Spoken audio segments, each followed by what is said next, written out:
Hi, welcome to another edition of Quick Science Concepts with me, Steve, from SB Science Tutoring. I just thought today we would look at balancing chemical equations. This is a very kind of important skill that you can use across biology and chemistry. It's important for a lot of reasons. If you're going to take on science later on at A level and at degree level, a balanced chemical equation is something that allows you to work out amounts, calculate efficiency of reactions.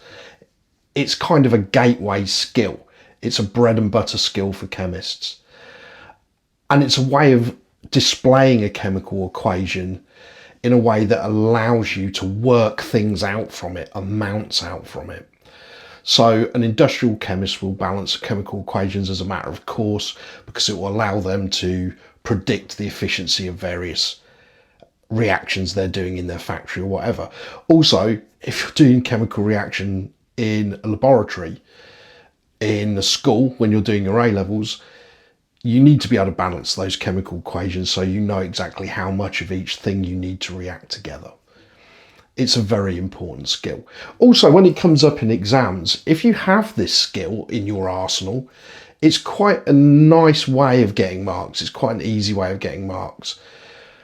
What I'm going to do is I'm going to go through the reasons why we need to balance a chemical equation in the first place. Then I'm going to show you a method that I've taught my students for the last 20 odd years of me teaching.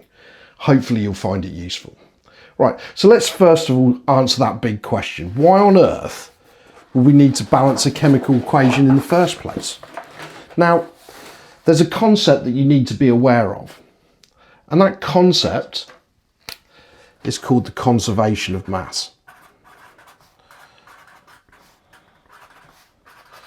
Simply put, that means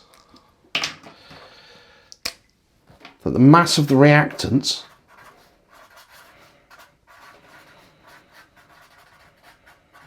has to equal the mass of the products.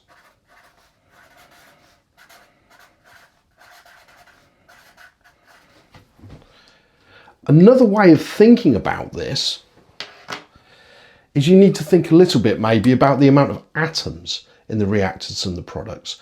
A way I'd like you to think about this is that there has to be the same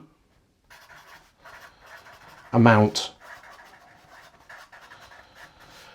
of each type of atom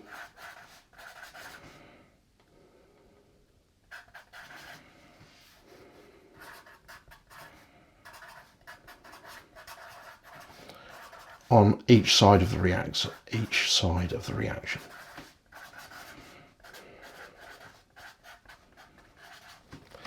So for example, if you have 5 oxygens on your reactant side of the equation, there would have to be 5 oxygens on your product side.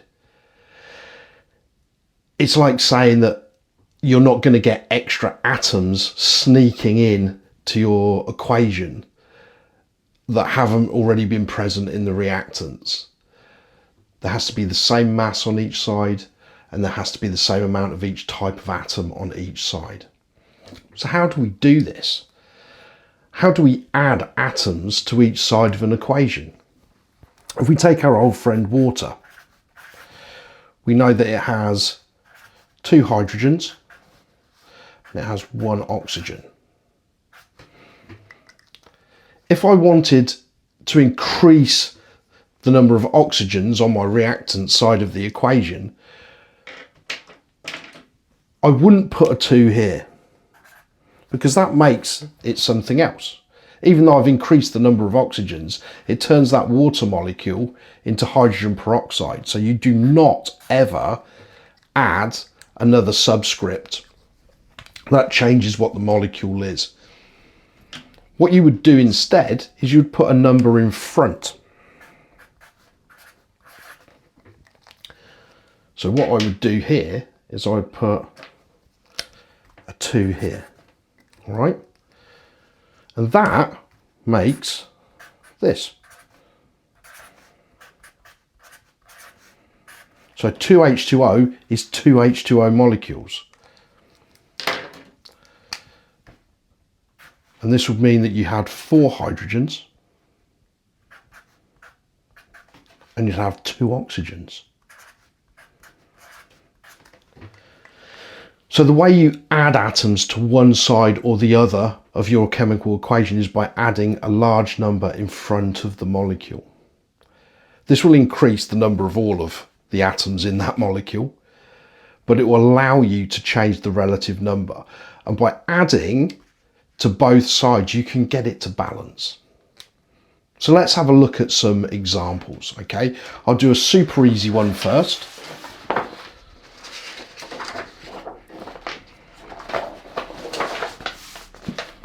And then I'll do a slightly more complicated one. Okay, so this is the first equation that I want to look at. This is hydrogen peroxide. And hydrogen peroxide will break down into water and oxygen. If you've ever used hydrogen peroxide in the lab, you'll notice that it comes onto your bench, normally in a glass jar, normally with a stopper in it with a hole in it. The reason is that this hydrogen peroxide naturally degrades, it naturally breaks down and decays into water and oxygen. So if you leave hydrogen peroxide on the shelf for any length of time, you get a build-up of oxygen in the vessel. That's why there is quite often a hole in the bung to allow that oxygen to escape so you don't pressurize your vessel. Okay, without further ado, let's balance this equation. The first thing you're going to do is you're going to draw 2 little tables under each side. You're going to have a reactant side and you're going to have a product side. If you look at this, the only atoms, the only elements that we have present in this are hydrogen and oxygen. And what I'm going to simply do is, before I even start thinking about it, I'm going to look at the relative numbers of hydrogen and oxygen on each side of the equation. So here we go. If we look over here, we've got 2 hydrogens and we've got 2 oxygens. Okay. Now I'm going to come over here to the product side. Again, I've got 2 hydrogens, but wait a minute. I've got 3 oxygens. So going back to what I was saying about conservation of mass, there's more oxygen on the product side than there is on the reactant side. That couldn't happen. So what we need to do is we need to change the relative amount of oxygen on the reactant side to start trying to balance out the amount on the product side. So the first thing I'm going to do is I can't add like a part of a number, so I have to add a whole number here. So I'm going to add a 2 here. So what's that going to do? It's going to turn up my number of hydrogens to 4, so 2 times 2. And it's going to change my number of oxygens to 4 as well. 2 times 2. All right. On this side, I still have the same number. 2, 3. And all of a sudden, we're out of balance again. So the next move I'm going to make is I'm going to try and bring the number of hydrogens up. And the easiest way to do that is by adding a 2 here. So what's that done? Okay, that's brought up 4 hydrogens, 2 times 2, and it's brought us up to 4 oxygens. So 2 oxygens here and 2 oxygens here, that's 4. So now that's balancing. Okay, so we're going to give it a nice big tick. Should have really done that in green. It's not very affirmative. Actually, look, there we go. There we go, green. That's balanced now, all right? Notice, I haven't added any subscripts at all. I've just added numbers in front of the molecule. Also note, this is a multi-step process. And you have to take it step by step, okay? So that's a nice easy version. Hopefully you can see how I've done it as I've talked it through. Let's look at a slightly more complex version. I'm a biologist. I will normally err on the side of biological equations, and let's have a little look at this beauty. Okay, you may or may not recognize this, but this is the equation for respiration. Okay, understand this is a summary equation. If you go on to study A-level biology, you'll realize this is shorthand. This is a summary of what happens during the process of respiration. It's a lot more complicated than it appears here. However, the reason I'm using this as an example is because there are some bigger numbers. There are more molecules on each side of the equation, more reactants and more products. And it's a slightly more interesting balance. So again, our first step is to do a little count of how many of each type of atom is on each side. So let's have a look over here at our reactants first of all. This is glucose. Okay, so we've got 6 carbons over here. We've got 12 hydrogens. And we've got 8 oxygens. Okay, 6 here, 7, 8. 12 hydrogens, 6 carbons. So let's go over and have a little look at our products, right? We've only got 1 carbon over here. We've got a disappointing 2 hydrogens. And we've got 3 oxygens. We all hate 3s, okay? But we can get rid of that quite quickly. Now, my thought process is this. Let's look at the highest difference here. The highest difference in molecules here is between the hydrogens in the products and the hydrogens in the reactants. There's 12. So the first thing I'm going to think here is, how can I get 12 hydrogens on that side? So the first thing I'm going to do is I'm going to put a 6 here. Okay, now that's going to change the relative numbers of hydrogens and oxygens. Okay, so let's see what it does. I've still got 1 carbon. And now I've got 12 hydrogens, 6 times 2. Okay, and I've got 8 oxygens. So 6, 7, 8. Right, there we go. What's going on this side? We've still got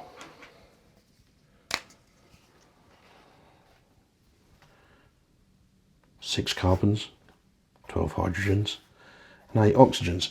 Now this is starting to look like it's going to balance. Okay, we've got these two doing their magic. So they're sort of balancing, okay, but we're still out of whack here. We're still a long way short of a balanced equation. Right. So the next thing I would do is I'd try and balance the carbons. So let's get another number. I'm gonna put 6 here, because I've got 6 carbons over here. I've only got 1 over here, so I need to bring this number up to 6. So now I've got 6 carbons. I've got my 12 hydrogens. Oh no, I've got way more oxygens. So how many have I got? I've got 6 times 2, so that's 12 here, plus 6, so that's 18. All right, now we've still got 6, 12, and 8 over here, but we've pushed our oxygens out. So now these two are balancing, and this one isn't. So we've got to change the number of oxygens. And what do we need? Okay, we've got 8.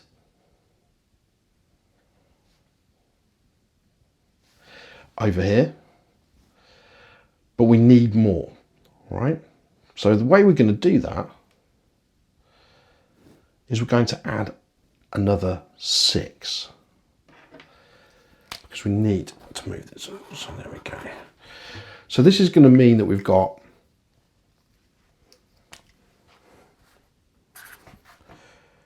6 carbons, 12 hydrogens, and 6 add 12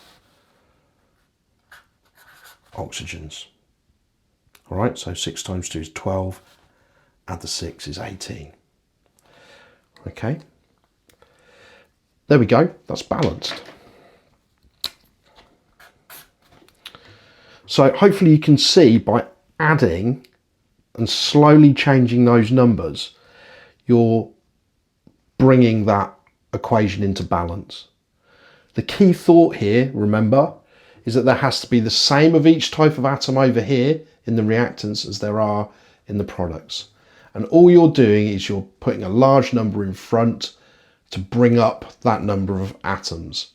Sometimes you have to counterbalance it by moving over to the reactants or the product side, and it's a bit of a multi-step process. But hopefully what you've seen here is how I've methodically moved through and changed each number each time.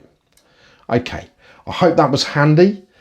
That's what you need to know about balancing equations. Practice it as often as you can.